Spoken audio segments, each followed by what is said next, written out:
اللهم صل وسلم وبارك على سيدنا محمد وعلى آله وصحبه أجمعين. ازيكم أيها الشباب الحلوين، أيها الزوافين الأساطير، أهلا بيكم في القسم ال30 من حكاية هيون الوحش الأسود. فلو ما شفتوش الأقسام اللي فاتت فهتلاقوها كلها في قائمة التشغيل اللي هتظهر لكم أو في الوصف أو في القناة أصلا. وبدون مقدمات ما تنسوناش من اللايكات عشان اللي جاي عظمة العظامة من أحداث أسطورية في حكايتنا. ويلا بينا نكمل حكايتنا ونصلي على نبينا. وبنكمل بقية الأحداث وبنعرف إنه في اللحظة ديك ظهر شكل مشؤوم من ظل هيبرون.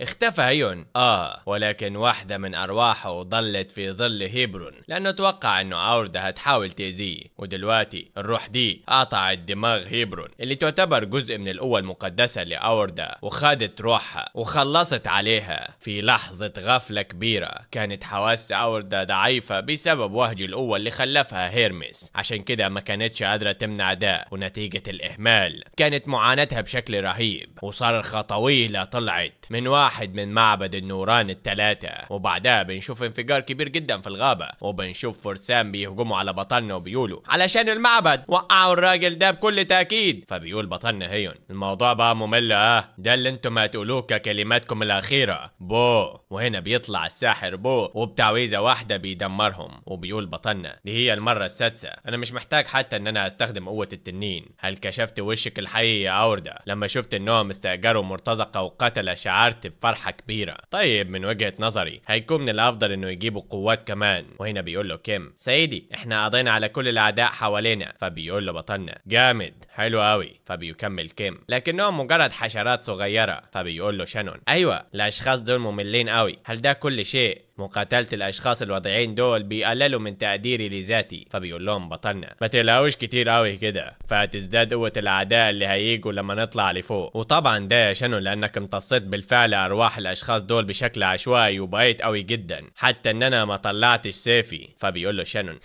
طيب انا هراعي ده في المرة الجاية يا سيدي. في الواقع لطالما كنت بشعر بالفضول حوالين حاجة، ازاي بالله عليك قدرت تخرج من وهم أوردا؟ هل ممكن حتى انك تتلاعب بذكرياتك كمان؟ طبعا احنا ما نقدرش نقارن السيد بوجود مقدس مهما كان وجودك يا سيدي استثنائي ومميز. شعرت وكأننا تكبرنا على ابتلاع قوة لا نهائية بسبب الوجود المقدس رغم كوننا داخل السوار بتاعك، وأوردا عندها قوة مذهلة للسيطرة حتى على ألف سامي. عشان أكون صريح معاك نجاتك يا سيدي بسهولة كبيرة قوي. تكن ان الموضوع هيكون ممكن بس لو كان الماضي اللي بيظهره السيد لأوردا وماضيه الحقيقي مختلفين. فبيرد هيون لا اللي ذكرته أوردا صحيح، انا مدرك لزلتك كمان. كل شيء حصل لي في الماضي عزز بس عدم قدرتي على الثقة بالناس. للسبب ده كنت متشكك بالكل من اول ما دخلت البرج، بس الموضوع مختلف دلوقتي. وبيفتكر اخوه لما كان قايل له في الذكرى بتاعته كنت دايما بطلي بالنسبة لي، عشان كده اتمنى انك ما تفقدش الجانب ده منك بسبب اللي حصل لي يا اخي. وبيكمل بطلنا هيون ما اقدرش اكون اخ اكبر بيشعر اخوه الاصغر بالخجل منه. وبيكمل بعدها بطلنا مشي طريقه وبيقول فان احنا ما بقيناش مطاردين كمان. طبعا هما مش هيستفادوا حاجه لو طاردونا ابعد من ده، بل هيتم اقتلاع معابدهم من جذورها حتى لو ما استسلمتش لسه، فهتحتاج وقت للتعافي. لازم تكون سمعه المعابد الثلاثه تراجعت لحد كبير نتيجه لده. قوه الملوك بتيجي من خوف الناس منهم، وانا بوظت الخوف ده، عشان كده انا مش محتاج آلة في الوقت الحالي. حتى اذا كان ده بيعني ان انا اعادي النوران الثلاثه كلهم، فانا عززت فيلق الارواح بما فيه كفايه، وبنلاقي انه في طاقه مقدسه في ايده. فبيقول بطلنا اذا لازم اعمل ايه بالقوه المقدسه دي يا ترى؟ وبعدها وجوه الغابه بيقول بطلنا كانت نيتي الاساسيه ان انا اضعف قوه أوردا، ولكن لحسن الحظ حصلت على قوه مقدسه كمان. كانت روح هيبرون بتحتوي على كميه كويسه من قوه أوردا. قيمه القوه دي ملهاش حدود. ايه هي الطريقه الاكثر فايده يا ترى ان انا استخدمها؟ طبعا هي معاكسة لسمات السوار الأسود، ومحاولة استخدامها عليه هيكون شيء أشبه بإضافة سم ليهم. تشيربي والتنين الشيطاني كمان عندهم سمات شيطانية. طيب على ما أظن هتكون الطريقة الأكثر فايدة هي استخدامها على فيجورد، بما أنه ده سيف سحري لعنوه عدد لا يحصى من الأبطال. هل مش هيكون من الممكن إزالة اللعنات دي بالقوة المقدسة وإرجاعه لشكله الأصلي؟ في الفترة الأخيرة تم إزالة الكثير من اللعنات بسبب إيجيس والنار المقدسة منه، لكن ما كانش من السهل لإزالة اللعنة المتجذرة في فيغورد. ايه يا ترى الشكل الحقيقي للسيف المقدس اللي كانوا عايزينه كتير من الأبطال؟ ولما بيقدم بطلنا الطاقة المقدسة بيبدأ يتغير شكل السيف وبتطلع طاقة مقدسة شديدة منه. وبيقول النظام بيتم التنقية بمعدل سريع، بيمتص فيغورد القوة المقدسة بمعدل مخيف 35 37 62. فبيقول بطلنا السيف بقى أطول شوية، الأنماط الرونية اللي عليه بقت أكتر وضوح، المحتمل إنه ياخد الموضوع شوية وقت زيادة عشان نشيل كل اللعنات ونيقظ كل الخصائص الخفية للسيف. بعد الانتهاء من التنقية أتساءل هيبان ازاي فيغورد بعد كده. وبعدها بنشوف بطلنا انها الطابق 17 18 19، وبنعرف كمان انه بسبب الخبرة من الحرب والتدريب مع الملك القتالي كانت قوة هيوم بطلنا قريبة بالفعل من قوة المصنفين، وممكن يستخدم محتويات المذكرات ويعرف كمان حاجات كتيرة عند الضرورة. عشان كده بالتأكيد لازم يكون انهاء الطوابق السفلية شيء سهل بالنسبة له، واكيد ده ما بيعنيش انه ما انهاش المهمات الخفية، فهو انهى كل المهمات والقطع الخفية وحصل على الكارما من تحطيم السجلات القياسية في كل طابق مشيله. وبعدها بنشوف بطلنا بيقول قدرت بطريقة ما اوصل لهنا خلال يوم واحد. وبنشوف بطلنا واصل عند الطابق ال20 عند بوابة الجبال الخمسة الجبارة. فبيقول بطلنا جبال الجبارة الخمسة بتستحق شهرتها بالتأكيد، انا متشوق يا ترى هيحصل لي ايه هنا في الجبال دي. وبعدها بيدخل بطلنا وبيقول له نظام بدأ اختبار الطابق ال20. الاختبار لازم الناس اللي عايزين يبقوا ملوك يتغلبوا على حدودهم عن طريق معاقبة ودفع انفسهم بقسوة في اي مكان واي وقت. ولما بيدخل بطلنا بتبدأ تنتشر طاقة شريرة في كل مكان، طاقة سوداء قاتمة. وبيقول النظام دخلت الجبل الأول، المحنة الأولى تم حجب رؤيتك. وبيلاقي بطلنا إنه حاسة الرؤية اتفقدت بالكامل. فبيقول هل كانوا ده هم اللي يقصدوه؟ كنت بحجب رؤيتي من وقت للتاني، الظلام مش مريح وهنا بيفعل بطلنا تطور الحواس وبيبدأ يشوف حواليه وبيقول هل ده اللي أنا بشعر بيه؟ الموضوع بالبساطة دي ربما ما يكونش ده كل شيء. طيب بما إنه لسه مدخل الجبل الأول أنا عايزك توريني العقبة اللي جاية. وبعدها بنشوف ناس بيقولوا اوي القائد وقف، ايه اللي بيحصل ده؟ الارض رطبة هنا، عشان كده لو وقعنا عن طريق الخطأ هنقع بالهوية. فبيقول واحد تاني منهم عايزين نحافظ على شوية مسافة بيننا حتى ما نضربش ببعضنا البعض، عندنا كتير من الوقت عشان كده خلونا نتحرك ببطء شديد. وبنشوف بعدها رياح عاتية بتمر من خلالهم وبيتسالوا كلهم ايه اللي بيحصل. وبتكون الرياح دي هي رياح بطلنا اللي طاير في الهواء. وبيقولوا هم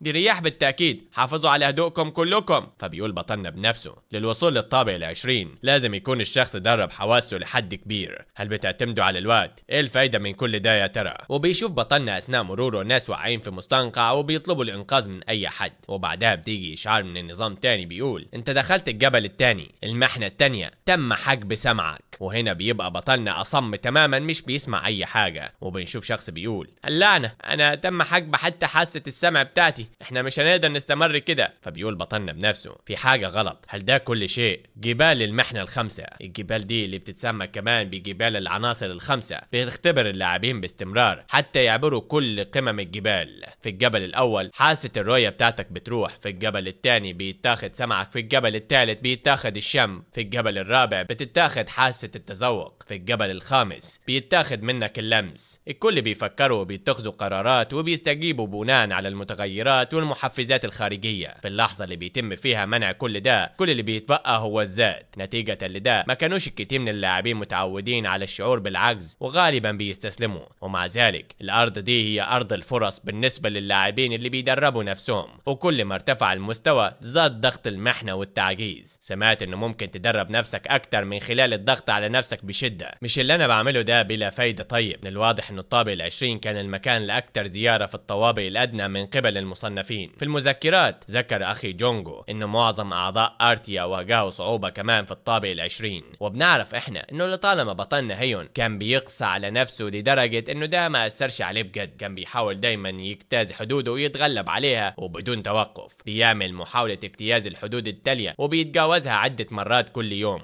ما كانتش العواقب بالطابق ال20 اكتر من امتداد للي كان بيمر بيه دايما، عشان كده ما حصلش عليه كتير من التغييرات. وبدأ بالفعل تدريب حواسه من منطقة A في البرنامج التعليمي لما حاول يقرا حركات الاسهم اللي جايه عليه، وكان متفوق بالفعل على اي شخص تاني فيما يتعلق بالحواس. من وقت الخدمة العسكرية في افريقيا الهرب من الرصاصات العمياء مرات لا تعد ولا تحصى، من رعب الجهل في اللي هيحصل له ومنين هيجي الطلق، مع اضافة حواس التنين لده وتطور مستوى مهارة تطور الحواس بالفعل لمستوى 84 عشان كده كانت أشبه بمهارة سلبية. بالنسبة لهيون اللي كان بيهدف لمستوى جديد في الطابع ال20 ما شعرش إلا بخيبة أمل في الوضع الحالي. وبعدها بيوقف بطلنا بمكان وبيقول أنتريتيان، وبيطلع نور كده قدام بطلنا وبيقول رغم وضع أغلال على نفسي لسه محتاج لأن أنا أزيد الصعوبة أكتر. خلينا نخلع القطعة الأثرية لفترة من الوقت وأسترجع حالتي لما دخلت البرج لأول مرة. وبيخلع قناعه وبيلبس هدومه القديمة والسلسلة ملتفة حوالين إيده وبيقول النظام تم إيقاف الدورة السحرية بشكل إجباري. وبيكمل بطلنا خليني أرجع للقوة البشرية الطبيعية. وهنا بيجي تحذير من النظام بيقول تحذير ممكن يكون في شوية تهديدات خارجية، أنت ألغيت سحرك، حجبت حواسك، حجبت مهاراتك أنت. وهنا بيكمل بطلنا كل اللي بيعمله وبيسحب كل حاجة وبيلاقي نفسه في ظلام دامس، أو مش ظلام أصلا، هو ما بيلاقيش أي حاجة حرفيا المجهول. وبيقول لنفسه باين الموضوع كما لو أنا اترميت في مكان ما فيهوش أي شيء. ما أعتقدش إنه الموضوع كان كده لما فتحت بوابة البرج لأول مرة، الموضوع مشابه للي شعرت بيه بعد ما بعتوني لأفريقيا لما خدت التدريبات الأساسية. بس لو كنت عارف إنه ده هيكون الحال فكنت هجربه أول ما أدخل الطابع ال20. ففي وضعي الحالي في كتير من الأعداء فأنا بخاطر كتير، ما تعرفش أبدا إمتى ومنين هيهاجم العدو. هيساعد ده بإن أنا أستمر في الحذر دايما رغم إنها مغامرة مليانة مخاطر إلا إنها تكسبني كتير. دلوقتي أنا بشعر باللي بيسموه المحنة. وبعدها بيقول النظام أنت دخلت الجبل الثالث، المحنة الثالثة تم حجب شمك. فبيقول بطلنا بنفسه دي بتحجب الحواس تماما وبتخلي الشخص يتسلق جبل بحواس محدودة بس. ممكن يبان الموضوع سخيف إلا إن أنا اتعودت على ده، ولكن في اللحظة اللي بعمل فيها أدنى خطأ هينتهي أمري. الحاسة الأخيرة اللي بتسمح لي أفهم المعلومات الخارجية دلوقتي هي اللمس، حتى حاسة الشم بايت محجوبة. يا ترى كم مرة من الوقت هل أنا على الطريق الصحيح في الوضع الحالي؟ هل حاسة اللمس هي الحاسة الوحيدة اللي ممكن أعتمد عليها بجد؟ بالشعور بس بالرياح اللي بتهب روحها وجاية عبر الجلد، هل دي هي الوسيلة الوحيدة علشان أعرف الطريق؟ لا، في وسيلة تانية أنا ممكن أشعر بيها بشكل غامض، الطول الموجي لكل حاجة موجودة. في البداية كان الاختلاف بسيط لدرجة إن أنا ما قدرتش أعرف الفرق، لكن دلوقتي بقى الموضوع مختلف شوية. كل شيء له طول موجي فريد ومش متكرر، ده شيء خفي لدرجة إنك هتفقده فورا لو ما ركزتش على حاسة اللمس كتير. في طريقة واحدة بس للشعور بالأمر أثناء التركيز بمهارة إرادة القتال، حصر الوعي قدر الإمكان لأقصى قدر ممكن، الحفاظ على تركيز الوعي. وهنا بيقول النظام بدأ إتقان مهارة إرادة القتال بالارتفاع بشكل كبير، 31 32 5 و46. مر شوية وقت من لما فعلت المهارة ممكن يؤدي الاستمرار في استخدامها لوضع ضغط كبير جدا على الدماغ في خطر السقوط في الفراغ بين العقل والجسد. بينصحك النظام بأنك توقف. استخدمت المهارة لفترة طويلة فممكن يخرب عقلك بسبب الحمل الزايد. زاد إتقان مهارة إرادة القتال بشكل ملحوظ ل 62%. فبيقول بطلنا بنفسه هل مر يوم يومين؟ لا، ربما مر شهر. وبيكمل النظام من خلال التدريب المستمر اتمكنت من الإحساس بجزء من الروح. وبيلاقي بطلنا نفسه حصل على قوة جديدة وهالة مهيبة حواليه. وبيقول لنفسه هل ده؟ وبيقول النظام انت اكتسبت حاسة التحكم. وبعدها بنشوف النظام بيطلع اشعارات كتير واحد ورا التاني. الاولاني بيقول حققت حاجة لا يمكن حد يحققها بسهولة، هيتم اداك كارما اضافية، حصلت على 3002 كارما. احنا بننصحك تزيد من التقدم عبر المزيد من التدريب فيما بعد ادراك التحكم هتكون مؤهل عشان تحقق مستوى اعلى. فبيقول بطلنا التحكم فهمت، التحكم هو تقل الروح ذات نفسها، عشان كده كان نطاق لا يمكن إدراكه حتى من خلال نافذة المعلومات أو أعين التنين. ممكن لقوة زي دي إنها تخترق الداخل بعمق أكتر من برا، تشعر مختلف تماما عن الحواس الخمسة، وبسبب ده فهي قوة لا يمكن إنها تحصل بشكل مصطنع. أفتكر دلوقتي أنا فاهم ليه بيروحوا حتى مصنفين الفئة العليا للجبال دي. الملوك الأقوياء زي الملك القتالي وملكة الصيف بيطلعوا إحساس بتقشعر ليه الأبدان، عشان كده مش من الصعب على مصنفين الفئة العليا يتعرفوا على وجودهم. لكن من الناحية التانية بيبقى من الصعب الاهتمام بالأشياء الأدنى بكتير. لو كنت بتشعر بحاجات أصغر وإذا كنت تقدر تدور فيها في التفاصيل ممكن توصل لأساس خصمك بشكل أسرع، هيفتح ده منظور جديد تماما. بس لو كنت قادر أستخدم الشعور ده زي ما أنا عايز ممكن حتى أفهم سيف الين. وبعدها بنشوف ذكرى للملك القتالي هو قاعد مع بطلنا وبيقول سيف الين ده إيه ده؟ فبيقول له الملك القتالي